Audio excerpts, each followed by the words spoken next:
You have a former Lesotho coach who's divided between Lesotho and South Africa.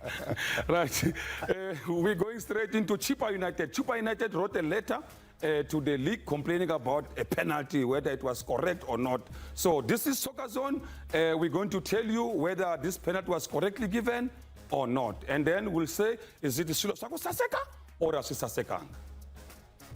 Well, as you sit at home, there's a conversation we'd like to have, and it is already on our social media pages. Now, Kaizer Chiefs, iyakuma penalty uzidlulele kuround CAF Confederations Cup. Ucabangani ngabo mesebefika kuma group stages memedlale kanzima kangaka besa kuma qualification ongena kuma group stages. Ngicela ukubuza kuwena, uwena babukele, uwena basupportayo, ucabangani ngeqembu lakho nendlela eselidlale ngayo. Well, right now though, let's go to the man that South Africa waits for every single Monday. It's the man with the news, the Super Channel.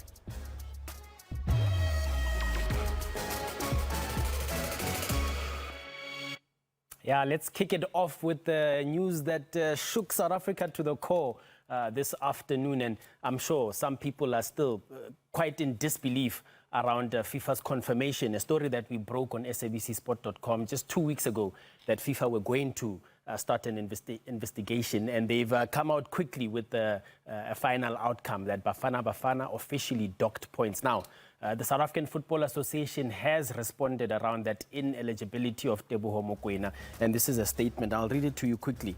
We are deeply disappointed by this unprecedented outcome, and this is where it gets interesting. Delivered by a single-member panel without reasons and without giving SAFA a chance to represent legal arguments. We have requested written reasons and will lodge a formal appeal with FIFA's appeals committee within the 10-day window provided under FIFA rules. Ngiyakuzwa Mazola, ngiyakubona nokushiwo eSAFA laphana kodwa ke asibuke ukuthi yini phambi kwethu. What do we know for sure? But before we even go there, Trumpo, I didn't give you an opportunity to speak about this earlier on. It's a big blow for us. Big blow for us, and I don't think we wanted to go that route of now entering calculator, trying to calculate our fate to the World Cup. But of course, we need to look at ourselves as South Africans, because I do believe that when our league is doing that much well in the world, I think this is the part where we should do a lot of things better. So you've worked in administration, you understand how it all works. The question being asked continuously is, whose fault is it, as if there's one person that is the one that should be blamed for all of this?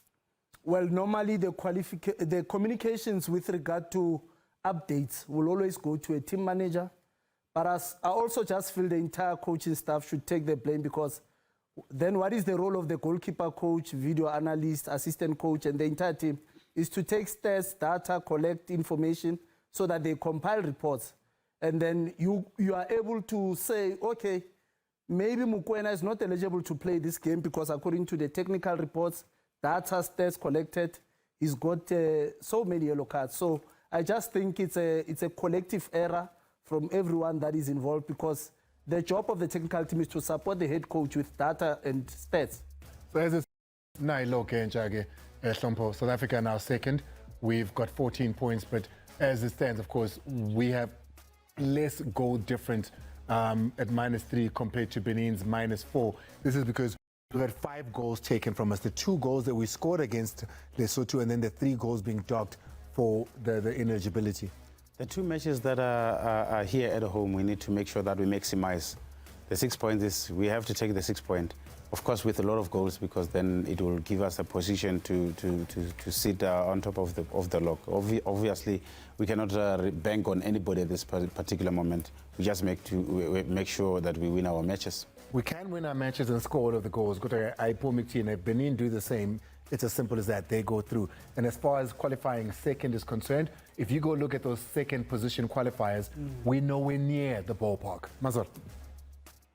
Yeah, Andile, calculators are up, and I'll tell you who else has got a calculator in his end, but for a different reason. Coach Nazreddin Nabi, we are told, as per our understanding, the happenings out at Naturena, the reason why you haven't heard or seen any formal communications, that locked in discussions between Kaizer Chiefs as well as Nazreddin Nabi around potential settlement there of the coach still had a 1-year contract, I believe, with an option to renew. So if you do the maths there, it's a full season alongside an extension which was at the discretion of the club to renew. As soon as we have that story and the full information to take it forward, we'll let you know on sabcsport.com.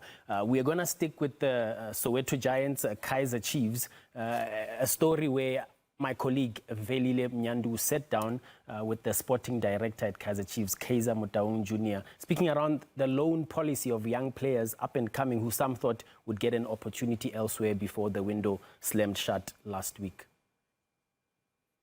We had other plans for those young players, but they've done tremendously well. And it's sometimes better to retain your young talent with you in the same environment while they still get minutes maybe at TDC, but to be able to train with the first team, get that training, understand the game model, as opposed to just saying you're loaning a player for the sake of loaning a player. So I think it's a balance. It's a balance between how we manage the man management, the minutes, the training preparation, and I think it's an ongoing process. At the same time, I mean, injuries happen. We know exactly the impact of injuries, so we're very mindful of the fact that you could loan out or remove certain players now and find yourself in a tough situation later.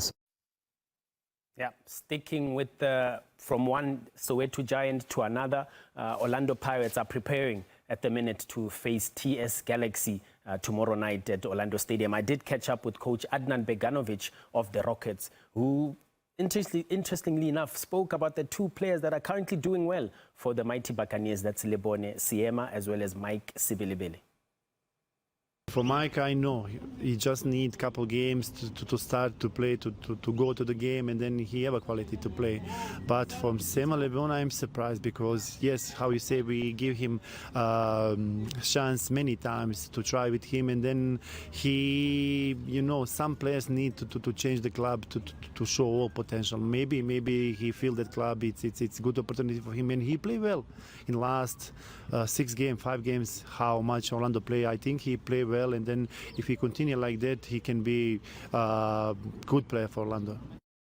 Let's wrap it up now. And Tatana did touch on this story, and he'll come up and explain it a little bit further for those who are still unsure. Over the weekend, sabcsport.com breaking that story around Chipa United sending a complaint to SAFA and the PSL about the conduct and the officiating of Ntate Khumalo when they played Sekhukhune last week. We are now hearing that the review committee is going to only make recommendations around whether the referee should be suspended or not, but Tatana will break it down. But those who want to put out a docket at the South African Police Services, it's up to the club. The review committee is not responsible of that. They are only supposed to make recommendations. But Tatana is going to come up and shake it all up.